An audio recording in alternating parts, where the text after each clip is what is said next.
बिहार में प्रशासनिक एक्शन, 14 अंचल अधिकारियों पर गिरी गाज। भ्रष्टाचार और लापरवाही पर सरकार सख्त। बिहार सरकार के राजस्व एवं भूमि सुधार विभाग ने भ्रष्टाचार, लापरवाही और प्रशासनिक अनियमितताओं के खिलाफ अब तक की बड़ी कार्रवाई करते हुए एक साथ 14 अंचल अधिकारियों सीओ पर सख्त कदम उठाया है। विभागीय जांच में गंभीर आरोप सामने आने के बाद इन अधिकारियों के खिलाफ आरोप पत्र, चार्जशीट गठित कर विभागीय कार्रवाई शुरू कर दी गई है। इस फैसले के बाद प्रशासनिक महकमे में हड़कंप मच गया है और कई अन्य अधिकारियों भी चिंता बढ़ गई है। राजस्व एवं भूमि सुधार विभाग के मंत्री दिलीप जायसवाल ने साफ शब्दों में कहा कि सरकार भ्रष्टाचार और अनियमितताओं के मामले में किसी भी स्तर पर समझौता नहीं करेगी। उन्होंने दो टूक में कहा कि विभाग में पारदर्शिता और जवाबदेही सुनिश्चित करना सरकार की प्राथमिकता है और दोषी पाए जाने वाले अधिकारियों पर लगातार कार्रवाई जारी रहेगी। किन अधिकारियों पर हुई कार्रवाई? जानकारी के अनुसार जिन अधिकारियों पर कार्रवाई की गई है उनमें पटना के पाटलिपुत्रा अंचल के सीओ अनुज कुमार, दानापुर के सीओ चंदन कुमार, राघोपुर के सीओ संजीव कुमार त्रिवेदी, पालीगंज के पूर्व सीओ राकेश कुमार, गोपालगंज के सीओ रजत कुमार बर्नवाल, एकमा के सीओ अमलेश कुमार सहित छपरा सदर की कुमारी अंचल भी शामिल है। इसके अलावा राज्य के अन्य जिलों में भी तैनात कई अंचल अधिकारियों पर भी गंभीर आरोप तय किए गए हैं। सूत्रों के अनुसार इन अधिकारियों के खिलाफ लंबे समय से शिकायतें मिल रही थी। आम लोगों के दाखिल खारिज में देरी, जमीन विवादों में निपटारों में अनियमितता, अवैध वसूली और वित्तीय गड़बड़ी जैसे शिकायतें लगातार विभाग तक पहुंच रही थी।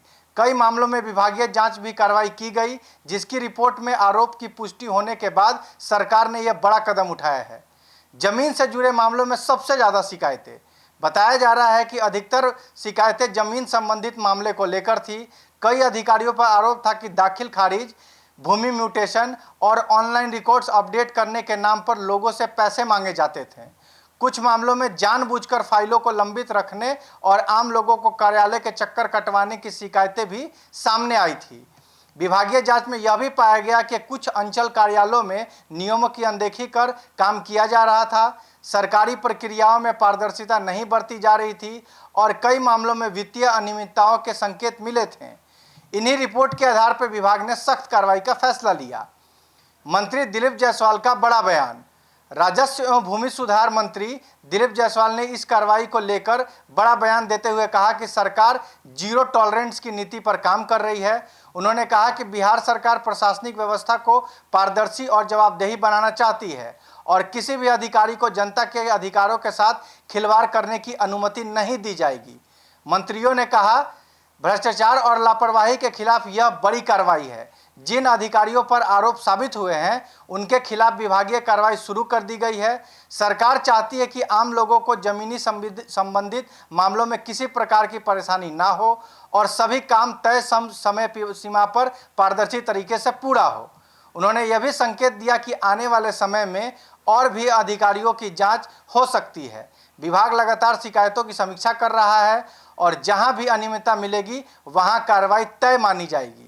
प्रशासनिक हलकों में मचा हड़कंप। एक साथ 14 अंचल अधिकारियों पर कार्रवाई के बाद प्रशासनिक हलकों में हलचल तेज हो गई है। कई जिलों में अधिकारियों के बीच इस कार्रवाई को लेकर चर्चा हो रही है। माना जा रहा है कि सरकार अब प्रशासनिक कार्य प्रणाली को लेकर पहले से ज़्यादा सख्त रुख अपनाने जा रही है। विशेषज्ञों का कहना है कि राजस्व एवं भूमि सुधार विभाग आम लोगों से सीधे जुड़ा हुआ है। जमीन से जुड़े मामले में देरी या भ्रष्टाचार का असर सीधे जनता पर पड़ता है। ऐसे में सरकार का यह कार्रवाई प्रशासनिक सुधार की दिशा में बड़ा कदम माना जा रहा है। जनता को मिल सकता है राहत। सरकार की इस कार्रवाई को आम लोगों के लिए राहत भरा कदम भी माना जा रहा है। लंबे समय से लोग अंचल अधिकारियों में भ्रष्टाचार और काम में देरी की शिकायत करते रहे हैं। अब सरकार की सख्त रूप से उम्मीद की जा रही है कि जमीन से जुड़े मामलों की निष्पादन तेज होगा और पारदर्शिता बढ़ेगी। फिलहाल विभागीय कार्रवाई की प्रक्रिया शुरू हो चुकी है और आगे जांच के आधार पर संबंधित अधिकारियों के खिलाफ और कठोर कदम उठाए जा सकते हैं। बिहार सरकार ने स्पष्ट संकेत दिए हैं कि भ्रष्टाचार और लापरवाही के मामले में अब किसी भी अधिकारी को बख्शा नहीं जाएगा। आपके साथ Gulshan Kumar, bureau report, city post live.